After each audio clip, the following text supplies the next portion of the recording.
మేడారం సమ్మక్క సారలమ్మ జాతరకు గవర్నర్ జిష్ణుదేవ్ వర్మను ఆహ్వానించారు మంత్రులు సీతక్క కొండ సురేఖ. గిరిజన పూజారులతో కలిసి లోక్ భవన్ కు వెళ్లిన మంత్రులు గవర్నర్ కు ఆహ్వాన పత్రికలు అందజేశారు. ఈ నెల 28 నుండి 31వ తేదీ వరకు మేడారం జాతర జరగనుంది. ఈ మహా జాతరకు పెద్ద ఎత్తున భక్తులు తరలివచ్చే అవకాశం ఉన్న నేపథ్యంలో ఎలాంటి ఇబ్బందులు తలెత్తకుండా ప్రభుత్వం భారీగా ఏర్పాట్లు చేస్తోంది.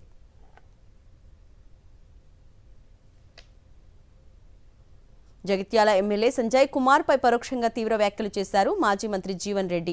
రాబోయే స్థానిక సంస్థల ఎన్నికల్లో జగిత్యాల గడ్డపై కాంగ్రెస్ జెండా ఎగరేస్తామని ధీమా వ్యక్తం చేశారు.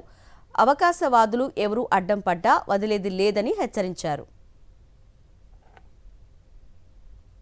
రాబోయే స్థానిక సంస్థల ఎన్నికల్లో కాంగ్రెస్ పార్టీ జెండా ఎగరవేయటమే కాదు, అవకాశవాదులు ఎవరొచ్చినా గానీ వాళ్ళు అడ్డం పండేనా గానీ వాళ్ళు అడుగు పెట్టలేమని చెప్పంటున్నా.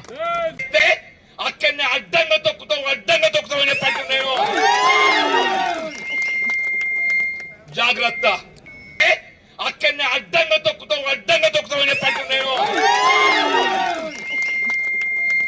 జాగ్రత్త, మా 10 ఏళ్ల శ్రమకు ఫలితం అని చెప్పంటున్నా. ఇలా కొండగడ్డ పోయి అదే ఆంజనేయ స్వామి ఆశీర్వచనం పొందొచ్చులని చెప్పంటున్నా. రేపు రాబోయే స్థానిక సంస్థల ఎన్నికల్లో ఇలా జగిత్యాల నియోజకవర్గమే కాదు, మన ప్రభావం ఏ మేరకున్నా కానీ ఆ ప్రభావం అంతా ఏదైతుందో కాంగ్రెస్ పార్టీ జెండా ఎగరవేయడం ఖాయమని చెప్తున్నాను. చెప్పండి.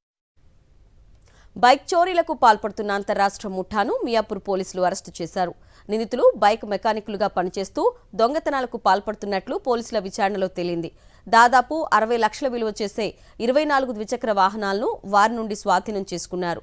నిందితుల్లో 2 మియాపూర్ పోలీసులు అరెస్టు చేశారని, మరొకరిని ఆంధ్రప్రదేశ్లోని అనకాపల్లిలో అరెస్టు చేసినట్లు మియాపూర్ ఏసీపీ శ్రీనివాస్ కుమార్ తెలిపారు. ఇందులో ప్రధాన నిందితుడు సాయి కిరణ్ పై పలు కేసులు ఉన్నట్లు ఏసీపీ వెల్లడించారు.